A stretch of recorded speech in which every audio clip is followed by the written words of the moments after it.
Hello everyone, welcome to the new world of IIT and thinking. आज हम NCERT fire series में हम haloalkane and haloarene के word problem के question करने वाले हैं, जो आपके बोर्ड एग्जाम के लिए बहुत इंपॉर्टेंट क्वेश्चंस हैं। तो हम यहाँ पहला क्वेश्चन अब डिस्कस करते हैं। फर्स्ट क्वेश्चन जो हमारा है वो यही कह रहा है कि एक हाइड्रोकार्बन है C5H10। क्या है? एक हाइड्रोकार्बन है C5H10 does not react with chlorine in dark. वो क्लोरीन के साथ जब रिएक्शन करेगा और डार्क लाइट में, तो वहाँ कोई रिएक्शन, नो रिएक्शन पॉसिबल। लेकिन अगर वही but gives a single monochloro compound C5H9Cl in bright sunlight. लेकिन वो सिंगल मोनोक्लोरो कंपाउंड शो करेगा, मतलब सिंगल मोनोक्लोरो कंपाउंड देगा ब्राइट सनलाइट में। तो अगर मैं इसको Cl2 को सनलाइट में ये रिएक्शन करा दूं तो हमारा C5H9Cl तो बनेगा, ये हमारा बन जाएगा C5H9Cl, और ये सिंगल मोनोक्लोरो कंपाउंड होगा। सिंगल मोनोक्लोरो कंपाउंड मतलब एक ही प्रोडक्ट पॉसिबल होगा और कोई प्रोडक्ट पॉसिबल नहीं होगा। ओनली सिंगल का मतलब ओनली वन प्रोडक्ट पॉसिबल। तो हमें क्या कराना है, इस C5 स्ट्रक्चर का, इस C5 का स्ट्रक्चर डिटरमाइन करना है। इसका स्ट्रक्चर कैसा होगा डिटरमाइन करना है। तो अगर हमें किसी का स्ट्रक्चर डिटरमाइन करना होता है मॉलिक्यूलर फार्मूला से, तो हम सबसे पहले उसमें क्या निकालते हैं, DBE फॉर स्ट्रक्चर डिटर्मिनेशन। हम मॉलिक्यूल में DBE निकालते हैं। DBE क्या होता है, डबल बॉन्ड इक्विवेलेंस। DBE निकालते हैं। DBE क्या है, डबल बॉन्ड इक्विवेलेंस। और DBE क्या बताता है, DBE बताता है कि मॉलिक्यूल में कितने डबल बॉन्ड कैरेक्टर हैं, कितने डबल बॉन्ड मौजूद हैं, ये समझ सकते हैं। तो अगर मैं इस फॉर्मूले पे DBE अगर निकालने जाऊँ तो DBE का फॉर्मूला क्या होता है, C माइनस हाइड्रोकार्बन के लिए C-H/2 + 1। C का मतलब कार्बन की संख्या, H मतलब हाइड्रोजन का नंबर, और 0.2 + 1। तो यहाँ कार्बन C5H10 में क्या होंगे जी, C5H10 की DBE अगर मैं निकालूँ तो कार्बन 5, हाइड्रोजन 10/2 + 1। तो यहाँ सॉल्व करने पे क्या आ जाएगा, 1। और DBE 1 आने का मतलब या तो उस मॉलिक्यूल में क्या होगा, मॉलिक्यूल में डबल बॉन्ड होगा, डबल बॉन्ड, 1 डबल बॉन्ड। अगर डबल बॉन्ड नहीं हुआ तो मॉलिक्यूल में क्या हो जाएगा, मॉलिक्यूल में एक रिंग होगी, 1 साइक्लिक रिंग पॉसिबल होगी। यही दो कंडीशन है DBE आने का, 1 साइक्लिक रिंग पॉसिबल। तो अगर मैं किसी को लगता है कि C5H10 तो सिंपली क्या है, एल्कीन है। CnH2n जनरल फॉर्मूले से क्या है, दिस इज एल्कीन। अब एल्कीन हमारा है, तो अगर ये हमारा ए साइक्लिक एल्कीन है, एल्कीन जो होगा ए साइक्लिक अगर फॉर्म होगा तो एल्कीन किस तरह से नजर आएगा, 1 2 3 4 और 5 ये होगा। लेकिन इन्होंने क्या बोला, ये होगा कि नहीं होगा ये अब डिपेंड करेगा कि ये क्लोरीन डार्क के साथ रिएक्शन करेगा नहीं। तो जो एल्कीन होता है वो Cl2 डार्क के साथ रिएक्शन कर लेता है, Cl2 डार्क के साथ रिएक्शन करेगा, क्योंकि डार्क में ये पाई बॉन्ड ज़्यादा एक्टिवेट होगा और यहाँ पर क्लोरीनेशन Cl का एडिशन हो जाता है, क्योंकि पाई बॉन्ड फेवरेबल करता है, मतलब पाई बॉन्ड का एडिशन डार्क में फेवरेबल होगा, तो ये रिएक्शन हो जाएगी। और ये हमारा क्वेश्चन में बोला है कि Cl2 डार्क रिएक्शन नहीं देगा, तो ये तो कंफर्म हो गया कि ये हमारा पेंटीन जो एल्कीन होगा, ए साइक्लिक एल्कीन नहीं होने वाली। तो अब हमें गौर करना है अपने कि कौन सा हमारा साइक्लिक कंपाउंड हो सकता है। अगर मैं बोलूँ तो C5H9Cl की अगर मैं बात करूँ तो ये हमारा C5H9Cl हो सकता है क्या, मतलब C5H10, यहाँ 2 4 कार्बन, यहाँ पर 6 3 3 6 10, तो 5 कार्बन हो गए, 3 2 5 और 10 हाइड्रोजन। तो इसका भी C5H10 फॉर्मूला है, ठीक है। एक ये भी तो हो सकता है कि ये रिंग जो है एक यहाँ पर मेथिल ग्रुप और एक यहाँ पे मेथिल ग्रुप, ये भी हो सकता है, अगल बगल कहीं पे हो सकता है। तो ये भी हमारा, इसका भी C5H10 फॉर्मूला होगा। या हमारी 4 मेंबर की रिंग हो और एक मेथिल ग्रुप जुड़ा हो, ये भी हमारा C5H10 ही रखता है। और नहीं तो हमारी सिंपल क्या हो जाएगी, साइक्लोपेंटेन की रिंग, इसका भी फॉर्मूला C5H10 है। तो हमें यही पता करना है इन चारों कंपाउंड में से कौन हो सकता है कौन नहीं हो सकता। अगर मैं ध्यान से देखूं तो अगर मैं इसकी बात करूं इस C5H10 को और इसको क्लोरीन सनलाइट से रिएक्शन कराऊं, तो अगर मुझे पता है पॉसिबल प्रोडक्ट को देखना है, तो एक तो ये ए है, ये ए है, ये हाइड्रोजनों को ही निकाल के हमारा क्लोरीन ऐड होगा, फ्री रेडिकल मैग्नीज जाएगा। तो या तो ए वाला हाइड्रोजन या तो इन दोनों में से हाइड्रोजनों को रिप्लेस करके क्लोरीन आएगा। तो यहाँ पॉसिबल कितने प्रोडक्ट हो जाएंगे, यहाँ 2 पॉसिबल प्रोडक्ट हो जाएंगे, 2 पॉसिबल प्रोडक्ट होंगे। लेकिन हमारे क्वेश्चन में क्या दिया था, हमारे क्वेश्चन में था कि सिंगल मोनोक्लोरो कंपाउंड फॉर्म होगा, तो ये हमारा हो नहीं पाएगा। This is our not right reactant. अगला हमारा है, अगर मैं ये ले लूँ, अगर मैं इसको ले लेता हूँ और यहाँ Cl2 सनलाइट से रिएक्शन कराऊंगा, तो ये दोनों हमारा ए टाइप का हाइड्रोजन होगा और ये हमारा क्या हो जाएगा, बी टाइप का हाइड्रोजन हो जाएगा। तो यहाँ भी 2 प्रोडक्ट पॉसिबल होंगे, 2 पॉसिबल प्रोडक्ट, यहाँ भी 2 पॉसिबल प्रोडक्ट बनेंगे। सिंगल मोनोक्लोरो कंपाउंड नहीं बनेगा एक हाइड्रोजन को हट के क्लोरीन। अगर मैं इसको ले लूँ और यहाँ Cl2 को रिएक्शन करा दूँ, तो यहाँ भी अगर मैं देखो एक हाइड्रोजन यहाँ, एक ए पॉसिबल यहाँ प्रोडक्ट, बी, इन दोनों को अगर मैं इन दोनों से हाइड्रोजन निकालूंगा तो सी प्रोडक्ट, और लास्ट में हमारा यहाँ डी। तो टोटल हमारे पास 4 पॉसिबल प्रोडक्ट होंगे।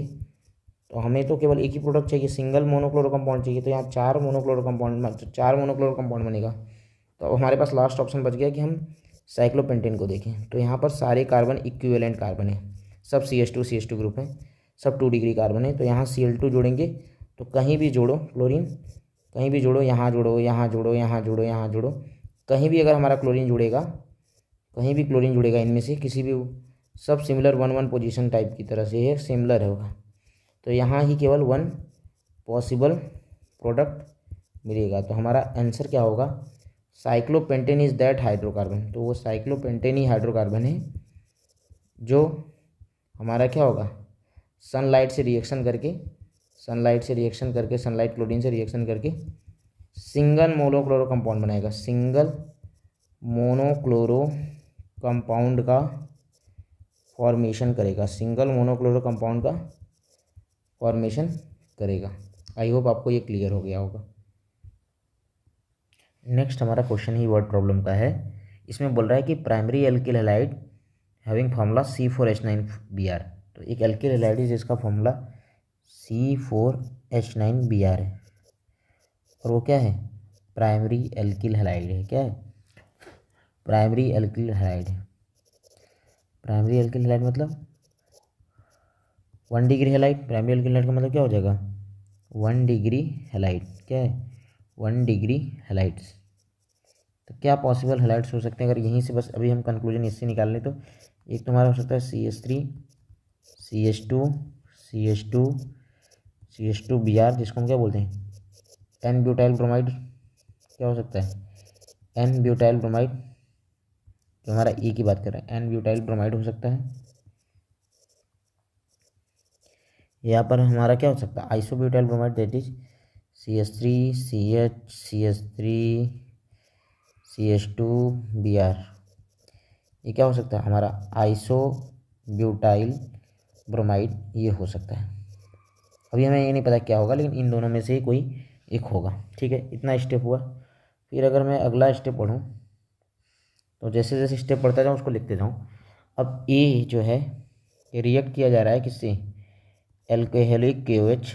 ए react with alcoholic, A react with alcoholic KOH, और एल्कोहलिक KOH से रिएक्ट कराने पे हमें मिल रहा है क्या, कोई कंपाउंड बी मिल रहा है।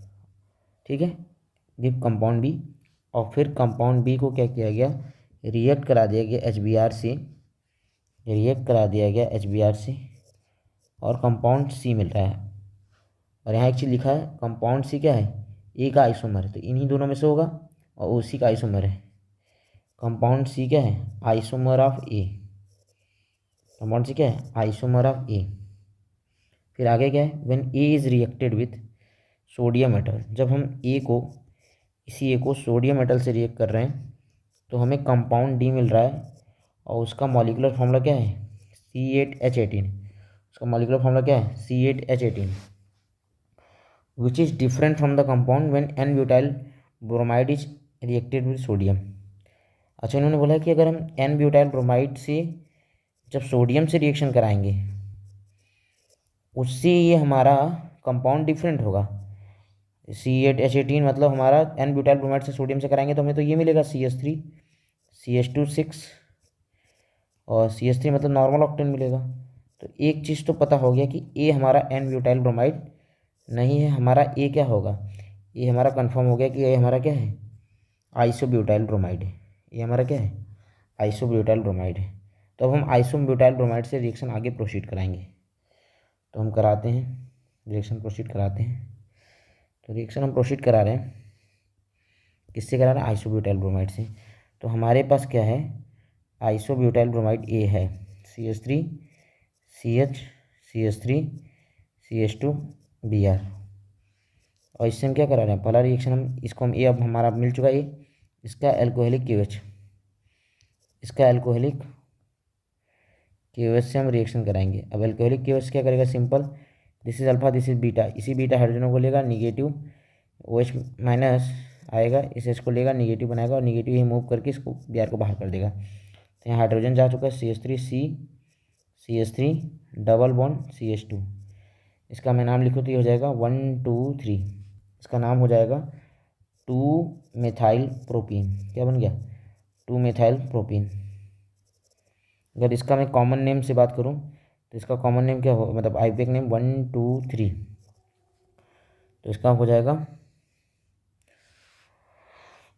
1 ब्रोमो 2 मिथाइल प्रोपेन, इसका नाम हो जाएगा 1 ब्रोमो 2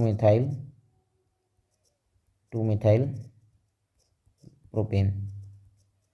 ठीक है, अब इसी बी है जो हमारा ये मिला है, ये ए से ये क्या मिल गया अब बी मिल गया। अब बी को HBr के साथ रिएक्शन करा रहे हैं तो BCH3 C double bond CH2 और यहाँ क्या CH3 और इसका किससे रिएक्शन करा रहे हैं HBr, किससे रिएक्शन करा रहे हैं HBr। तो HBr से रिएक्शन कराएंगे तो क्या होगा H यहाँ पर अगर यहाँ 6 अल्फा का निगेटिव तो यहाँ पर हाइड्रोजन जाएगा और हमारा यहाँ पर Br अटैच हो जाएगा। सिंपल हमारा हमें पता है मोर सब्सटीट्यूटेड प्रोडक्ट मिलेगा, पर ऑक्साइड होता तो सिंगल सब्सटीट्यूट मिलता है, यहाँ मोर सब्सटीट्यूटेड मिलेगा। यहाँ 3 डिग्री 2 डिग्री ज़्यादा फेवरेबल होगा 1 डिग्री से ज़्यादा फेवरेबल, तो ये हमारा बन गया। तो इसका भी फॉर्मूला होगा C4H9Br, जो कि बोला था क्या ये आइसोमर है किसका ए का, आइसोमर्स ऑफ ए। ठीक है, तो ये हमें मिल क्या गया, इससे मिल गया हमारा सी, ये सी कंपाउंड मिल रहा है। ठीक है, और ए बोला है ए को हमने सोडियम मेटल से लिखा तो C8H18 बन रहा है। तो ए जो हमारा है CH3 क्या है हमारा ए हमारा है CH3 CH2 Br, इसके 2 मोल को ले लेंगे और 2 सोडियम ले लेंगे तो हमारा डिजायर्ड प्रोडक्ट जो है ए से वो बन जाएगा डी, और जिसका फॉर्मूला होगा C8H18। तो अगर इसको मैं बनाऊँ अच्छे से तो ये हो जाएगा CH3 CH2 CH3, इसका नाम क्या हो जाएगा 1 2 3 4 5 6, इसका नाम क्या हो जाएगा 2,5 डाईमिथाइल